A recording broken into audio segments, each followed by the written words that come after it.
Hi வணக்கம், welcome to our channel. இன்றைக்கி நம்ம பார்க்க போகிற ரெசிபி கேரமலைஸ் பாயசம். வாங்க இது எப்படி பண்ணலான்ட்டு பார்க்கலாம். இன்றைக்கி நான் 1 லிட்டர் பால் எடுத்திருக்கேன்.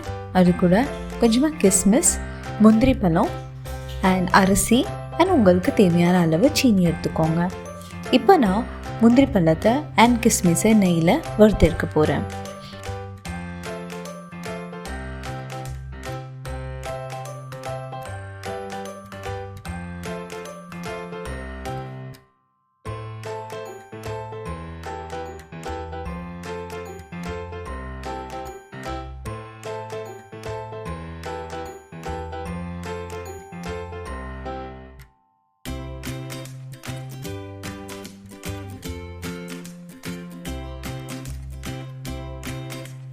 இப்போது அரிசியை நம்ம கொஞ்சமாக கிரைண்ட் பண்ணி எடுத்துக்கலாம்.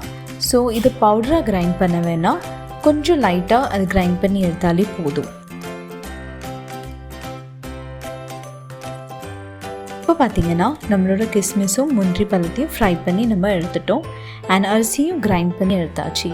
ஸோ அதே பேனில் நம்ம இன்னொரு ஸ்பூன் நெய் ஊற்றிட்டு நம்ம சீனியை கேரமலைஸ் பண்ண ஸ்டார்ட் பண்ணலாம்.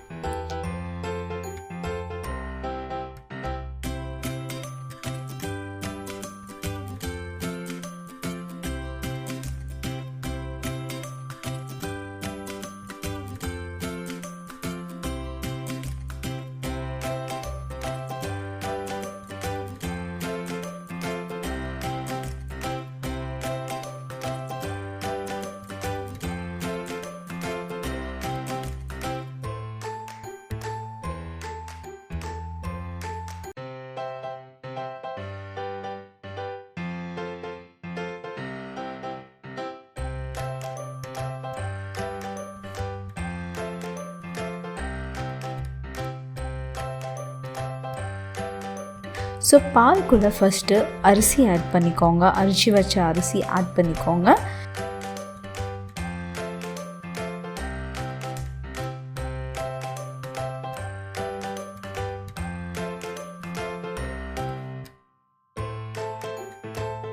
அரிசி ஆட் பண்ணதுக்கப்புறம் அது கொஞ்சமாக வெந்து வந்ததுக்கப்புறம் அரிசி நம்ம கேரமலைஸ் பண்ணி வச்சுருக்க சீனியை அது கூட ஆட் பண்ணலாம். ஸோ கேரமலைஸ் கொஞ்சம் மெல்ட் ஆக டைம் எடுக்கும். ஸோ அதை நல்லா கிண்டி விட்டுட்டே இருங்க.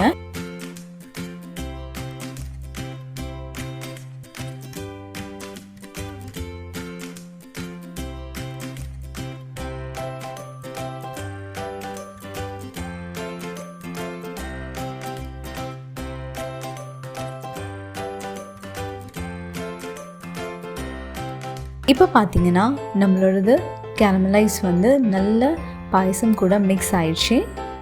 இப்போது நம்ம வறுத்து வச்சுக்கிற முந்திரி பழத்தையும் கிஸ்மிஸும் இது கூட ஆட் பண்ணிக்கலாம்.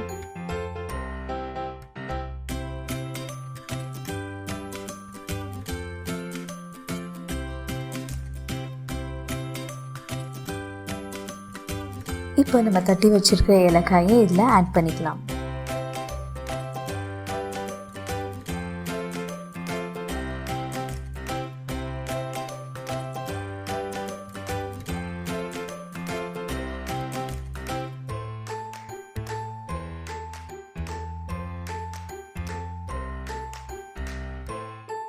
பார்த்தீங்கன்னா நம்மளோட டேஸ்டியான கேரமலைஸ் பாயசம் ரெடி ஆயிடுச்சு. இந்த வீடியோ உங்களுக்கு பிடிச்சிருந்துச்சுன்னா ப்ளீஸ் லைக் பண்ணுங்கள், ஷேர் பண்ணுங்கள், சப்ஸ்கிரைப் பண்ணுங்கள் அண்ட் உங்கள் கமெண்ட்டை கீழே கமெண்ட் பாக்ஸில் மென்ஷன் பண்ணுங்கள். தேங்க்யூ ஸோ மச் ஃபார் வாட்சிங் our video. Stay safe, stay healthy. Bye.